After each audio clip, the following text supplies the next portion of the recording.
c'est Isa. Et aujourd'hui, je vais vous lire quelques lettres issues des liaisons dangereuses. Je pense commencer par les premières et ainsi de suite, jusqu'à peut-être terminer le roman. C'est l'histoire de Cécile de Volanges qui sort du couvent pour se faire marier à un monsieur nommé Gercourt. Et en apprenant cela, sa cousine décide de se venger de ce Gercourt qui était son amant autrefois. Et pour cela, elle choisit de demander à un ancien amant à elle, un autre, de pervertir la jeune Cécile de Volanges. Seulement, cet ancien amant, qui est lui le comte de Valmont, se trouve amoureux d'une jeune femme qui est très, elle est un petit peu, on pourrait dire coincée, peut-être, mais surtout mariée, et qui se refuse à lui. Et Cécile de Volanges, elle, tombe amoureuse de son professeur de harpe. Alors, je crois que je vais commencer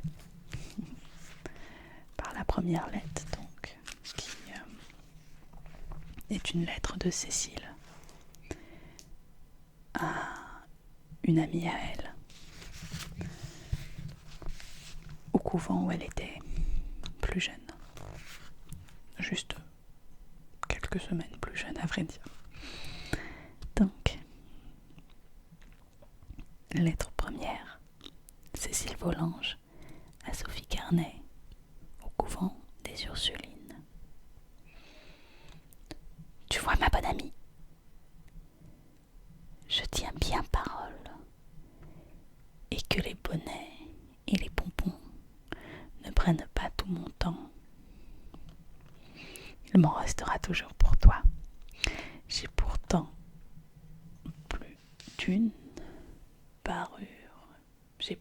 vu plus d'une parure dans cette seule journée que dans les 4 ans que nous avons passés ensemble. Et je crois que la superbe Tanville aura plus de chagrin à me voir à ma première visite, où je compte bien la demander, qu'elle n'a cru nous en faire toutes les fois qu'elle est venue nous voir in viocce. Maman m'a consultée sur tout. Elle me traite beaucoup moins en pensionnaire que par le passé. J'ai une femme de chambre à moi. J'ai une chambre et un cabinet dont je dispose. Et je décris à un secrétaire très joli dont on m'a remis une clé et où je peux refermer tout ce que je veux.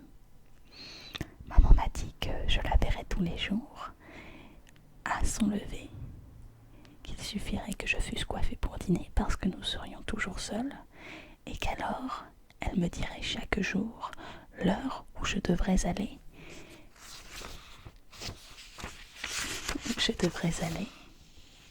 joindre l'après-midi. Le reste du temps est à ma disposition, et j'ai ma harpe, mon dessin et des livres comme au couvent, si ce n'est que la mère perpétue n'est pas là pour me gronder, et qu'il ne tiendrait qu'à moi d'être toujours à rien faire. Mais comme je n'ai pas ma Sophie pour causer et pour rire, j'aime autant m'occuper. Il n'est pas encore 5 heures, et je ne dois retrouver maman qu'à 7. Voilà bien du temps. Si j'avais quelque chose à te dire. Mais on ne m'a encore parlé de rien, et sans les apprêts que je vois faire en quantité d'ouvrières qui viennent pour pour moi, je croirais qu'on ne songe pas à me marier et que c'est un radotage de plus de la bonne Joséphine. Cependant, maman dit souvent qu'une demoiselle devrait rester au couvent jusqu'à ce qu'elle se mariât. Et puisqu'elle m'a fait sortir, il faut bien que Joséphine ait raison. Je viens d'arrêter un carrosse à la porte et maman me fait dire de passer chez elle tout de suite. Si c'était le monsieur, je ne suis pas habillée, la main me tremble et le cœur me bat. J'ai demandé à la femme de chambre si elle savait qui était chez ma mère. Vraiment, madame, c'est monsieur. Et elle riait. Oh, je crois que c'est lui. Je reviendrai sûrement te raconter ce qui se sera passé. Voilà toujours son nom. Monsieur C. Il ne faut pas se faire attendre. Adieu, jusqu'à un petit moment. Oh, comme tu vas te moquer de la pauvre Cécile. Oh, j'ai bien été honteuse, mais tu aurais été attrapée comme moi. En attendant chez maman, j'ai vu un monsieur en noir debout auprès d'elle. Je l'ai salué du mieux que j'ai pu et je suis restée sans pouvoir bouger de ma place. Tu juges combien je l'examinais. Madame, a-t-il à ma mère en me saluant, voilà une charmante demoiselle et je sens mieux que jamais le prix de vos bontés. À ce propos si positif, il m'a pris d'un tremblement tel que je ne pouvais me soutenir. J'ai trouvé un fauteuil et je m'y suis assise. Que voilà cet homme à mes genoux. Ta pauvre Cécile a alors perdu la tête. J'étais, comme a dit maman, tout effarouchée. Je me suis levée en jetant un cri perçant. Tiens, comme le jour du tonnerre. Maman est partie d'un éclat de rire en me disant « Eh bien, qu'avez-vous ? Asseyez-vous et donnez votre bien, monsieur. » En effet, ma chère amie, le monsieur était un cordonnier. Je ne peux te rendre combien j'étais honteuse. Par bonheur, il n'y avait que maman et je crois que quand je serai mariée, je ne me servirai plus de ce cordonnier. Conviens que nous voilà bien savantes. Adieu. Il est près de 6 heures et ma femme de chambre dit qu'il faut que je m'habille. Adieu ma chère Sophie, je t'aime comme si j'étais encore au couvent. PS. Je ne sais pas par qui envoyer ma lettre, ainsi j'attendrai que Joséphine vienne. Paris, le 3 août.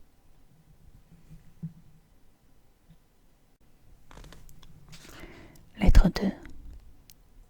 La marquise de Verteuil au vicomte de Valmont. Revenez, mon cher vicomte, revenez. Que faites-vous ?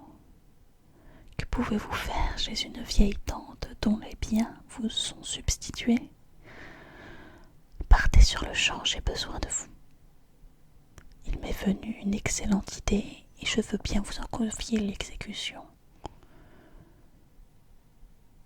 Ce peu de mots devrait suffire et, trop honoré de mon choix, vous devriez venir avec empressement prendre mes ordres à genoux. Mais vous abusez de mes bontés, même depuis que vous n'en usez plus. Et dans l'alternative d'une haine éternelle ou d'une excessive indulgence, votre bonheur veut que ma bonté l'emporte. Je veux donc bien vous instruire de mes projets. Mais jurez-moi qu'en fidèle chevalier, vous ne courrez aucune aventure avant que celle-ci fût finie.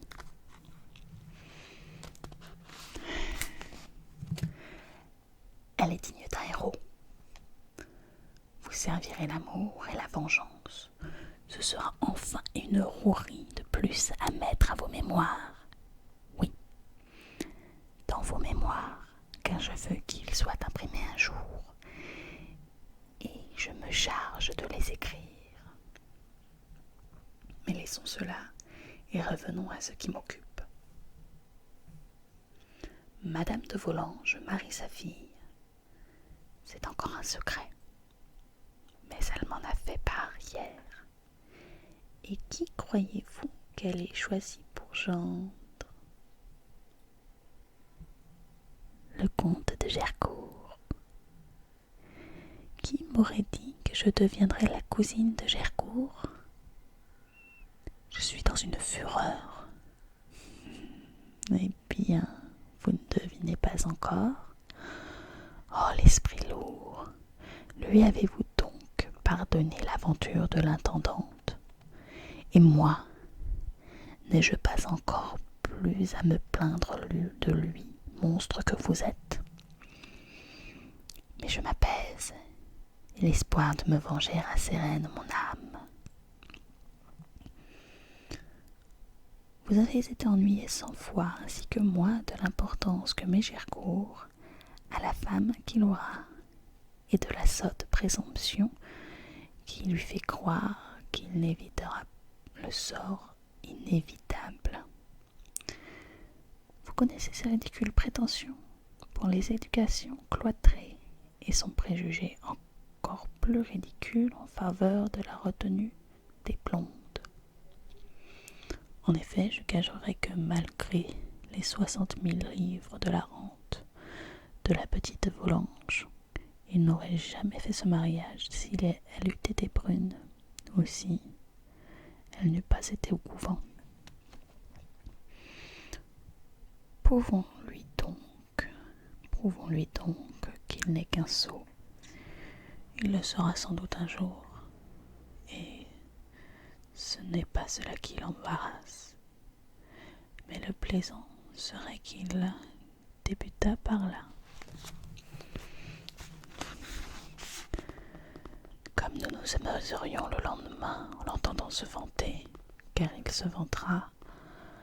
Et puis, si une fois vous formez cette petite fille, il y aura bien du malheur si Gercourt ne devient pas comme un autre, la fable de Paris. Au reste, l'héroïne de ce nouveau roman mérite tous vos soins.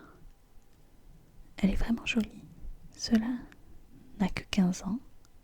C'est le bouton de rose, gauche à la vérité, comme on l'est point et nullement maniéré. Mais vous autres ne craignez pas cela. De plus, un certain regard langoureux qui promet beaucoup en vérité. Ajoutez-y que je vous la recommande. Vous n'avez plus qu'à me remercier et à m'obéir. Vous recevrez cette lettre demain matin. J'exige que demain à 7h du soir, vous soyez chez moi. Je ne recevrai personne qu'à 8, même pas le régnant chevalier. Il n'a pas assez de tête pour une grande affaire. Vous voyez quel amour ne m'aveugle pas. À 8h, je vous rendrai votre liberté et vous reviendrez à 10 souper avec le bel objet, car la mère et la fille souperont chez moi. Adieu, il est midi passé. Bientôt, je ne m'occuperai plus de vous. Paris, le 4 août.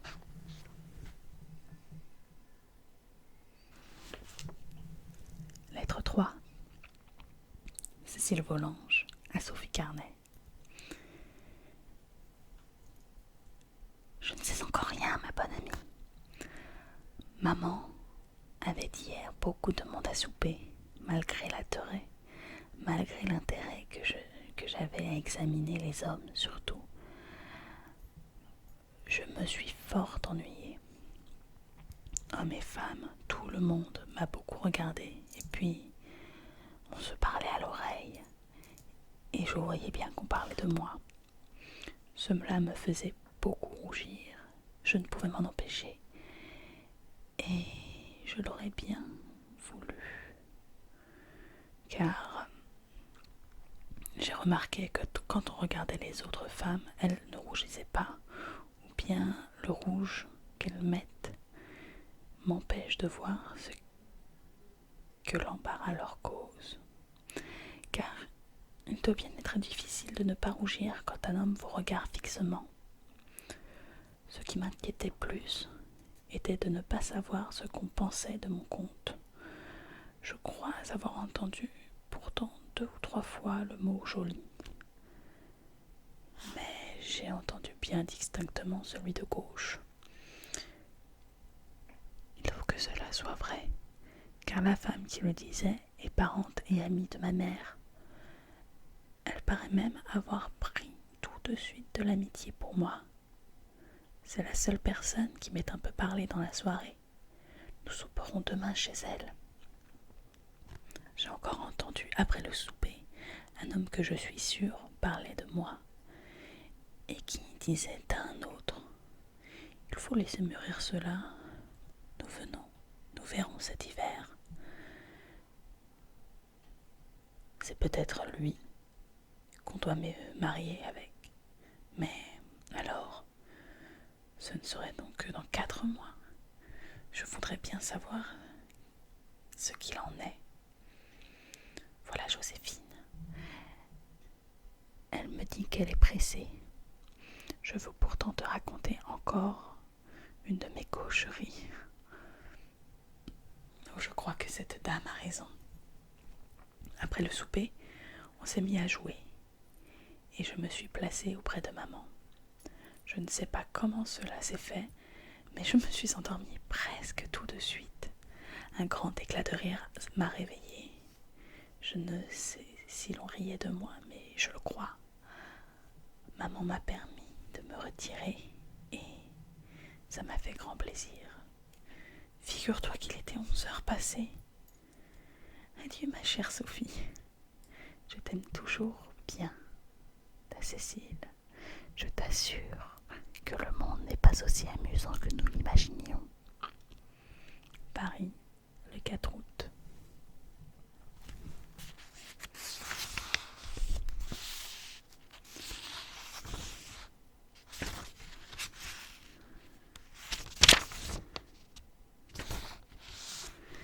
Lettre 4. Le vicomte de Valmont à la marquise de Merteuil. À Paris. Vos ordres sont charmants. Votre façon de les donner est encore plus aimable. Vous feriez chérir le despotisme. Ce n'est pas la première fois, comme vous le savez, que je regrette de ne plus être votre esclave, et tout monstre que vous dites que je suis, je ne me rappelle jamais sans plaisir le temps où vous m'honoriez de noms plus doux. Souvent même, je désire que les métiers de les mériter à nouveau, afin de finir par donner avec vous un exemple de constance au monde. Mais de plus grands intérêts nous appellent. Conquérir notre destin. Il faut le suivre, peut-être au bout de la carrière où nous rencontrerons, nous encore, car, soit dit sans vous fâcher, ma belle marquise, vous me suivez au moins d'un pas égal. Et puis, depuis que nous séparons pour le bonheur du monde, nous prêchons la foi chacun de notre côté. Il me semble que dans cette mission d'amour, vous avez fait plus de prosélytes que moi. Je connais votre zèle, votre ardente faveur, et si ce Dieu-là nous jugeait sur nos œuvres, vous seriez un jour la patronne de quelque grande ville.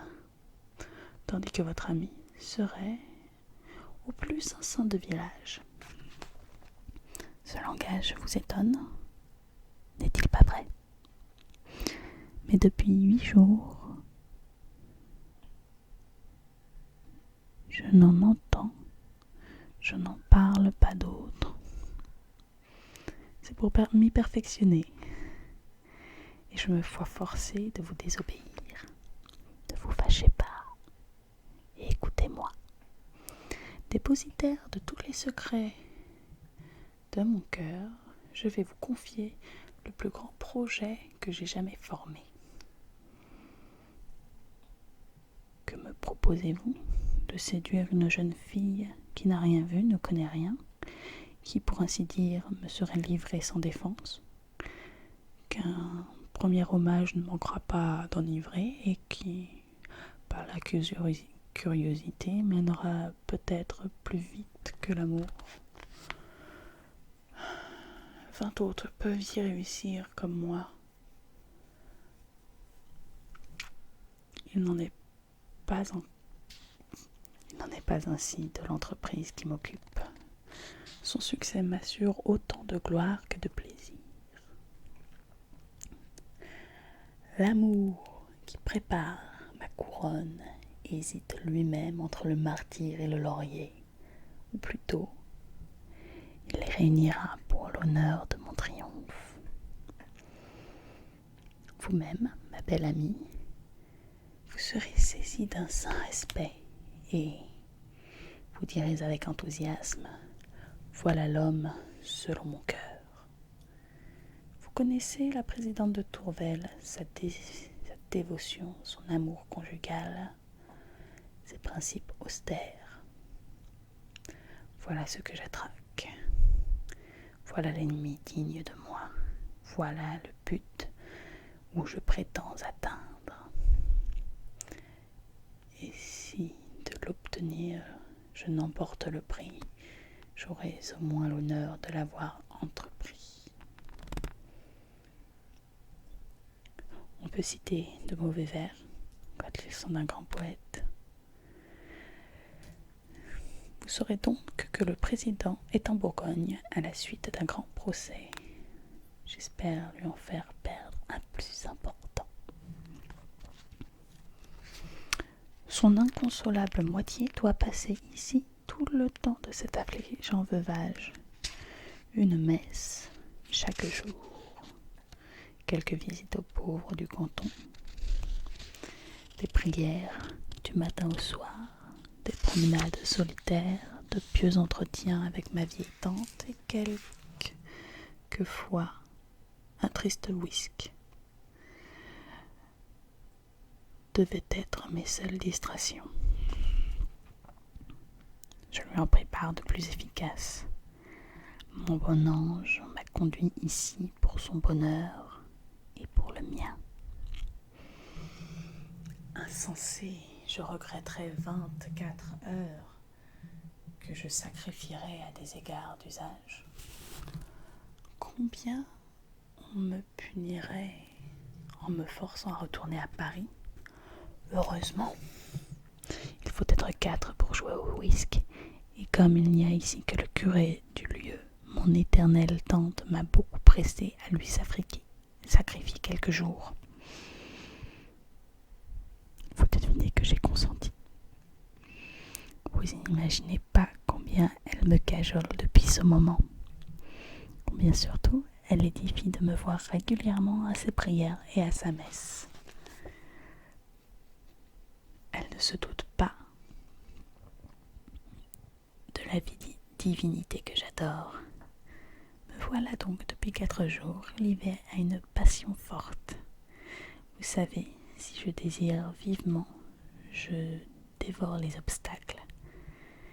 Mais ce que vous ignorez, c'est combien la solitude ajoute à l'ardeur du désir. Je n'ai plus qu'une idée.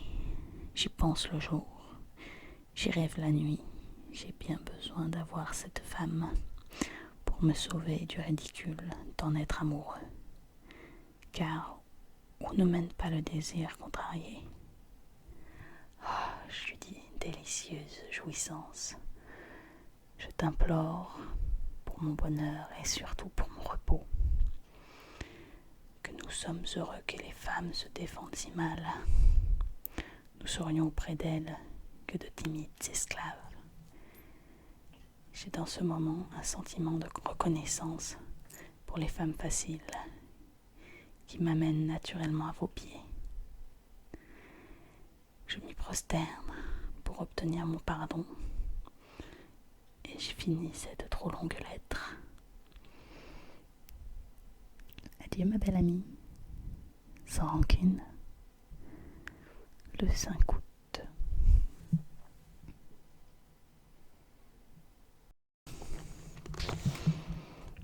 Lettre 5.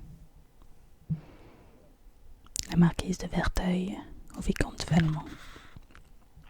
Savez-vous, vicomte, que votre lettre est d'une insolence rare, et qu'il me tiendrait qu'à moi de m'en fâcher. Mais elle m'a prouvé clairement que vous aviez perdu la tête, et cela seul vous a sauvé de mon indignation. Amie généreuse et sensible, j'oublie mon injure pour ne m'occuper que de votre danger. Et quelque ennuyeux qu'il soit de raisonner, je cède aux bons soins que vous en avez en ce moment. Vous, avoir la présidente de Tourvel, mais quel ridicule caprice! Je reconnais bien là votre mauvaise tête, qui ne sait désirer que ce qu'elle croit ne pas pouvoir obtenir. Qu'est-ce donc que cette femme? Des traits réguliers si vous voulez, mais nulle expression, passablement faite, mais sans grâce, toujours mise à faire rire, avec des paquets de fichus sur la gorge et son corps qui remonte au menton. Je vous le dis en ami, il ne vous faudrait pas de femme comme celle-là pour vous faire perdre toute vos considérations. Rappelez-vous donc ce jour où elle quêtait à Saint-Roch, où vous me remerciâtes tant de vous avoir procuré ce spectacle. Je crois l'avoir encore donnant la main à ce grand échalas en cheveux longs, prête à tomber à chaque pas, ayant toujours son panier quelques aunes de 4 aunes, et sur la tête quelqu'un, et rougissant à chaque révérence.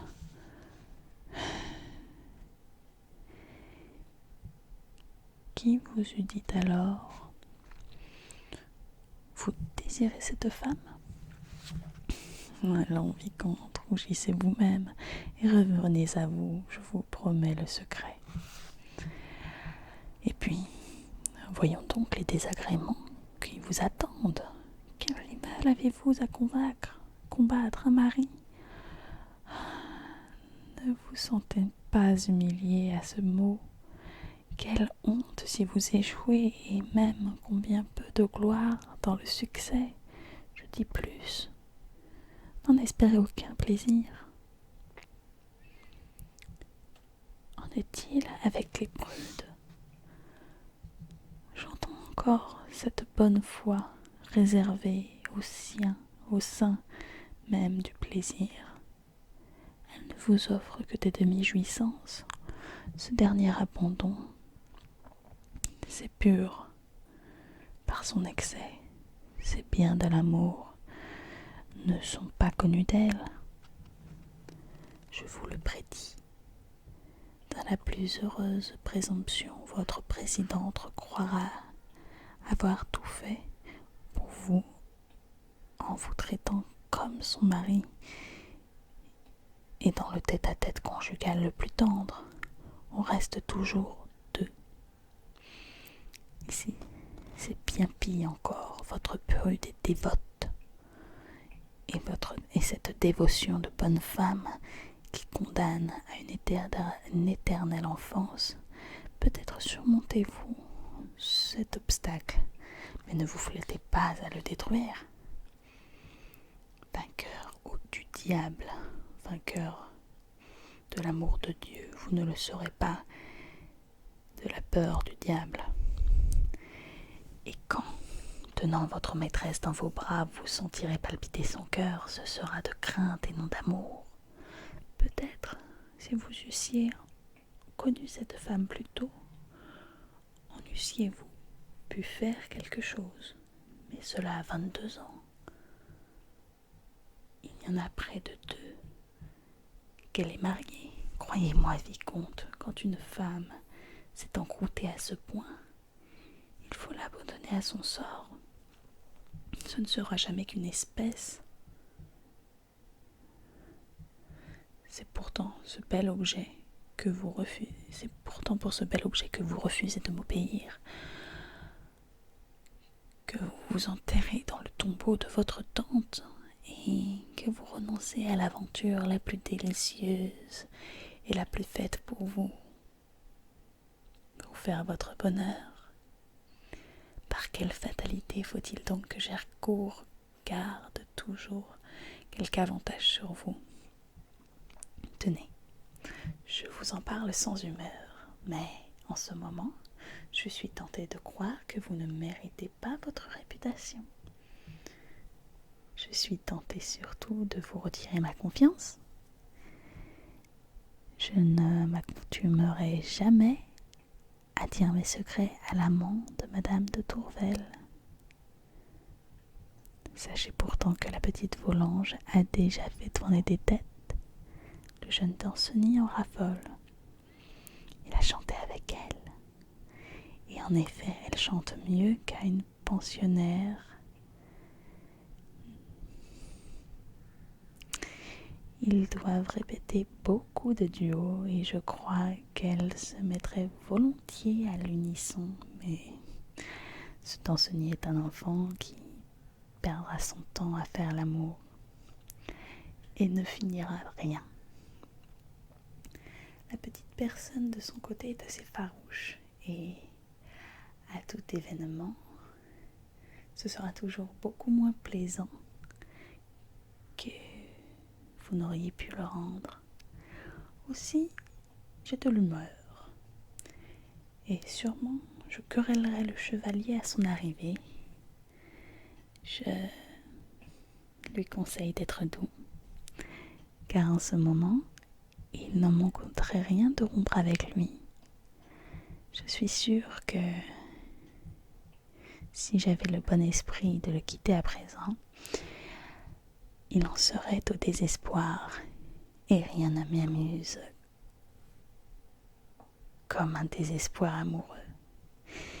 Il m'appellerait perfide, et ce mot de perfide m'a toujours fait plaisir. C'est, après celui de cruel, le plus doux à l'oreille d'une femme. Et il est moins pénible à mériter. Sérieusement, je vais m'occuper de cette rupture. Cela, pourtant, a de quoi vous êtes cause. Voilà pourtant de quoi vous êtes cause. Aussi, je le mets sur votre conscience. Adieu.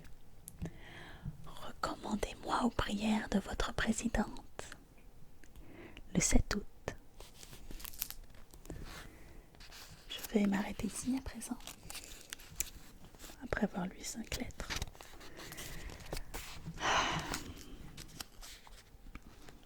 Je lirai très vite les lettres 6, 7, 8, 9 et 10. On verra si Valmont choisit de continuer à tenter de séduire Madame de Tourvel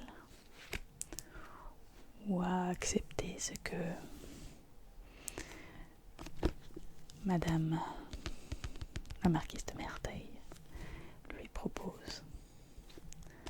En attendant, attendant, je vous souhaite une bonne nuit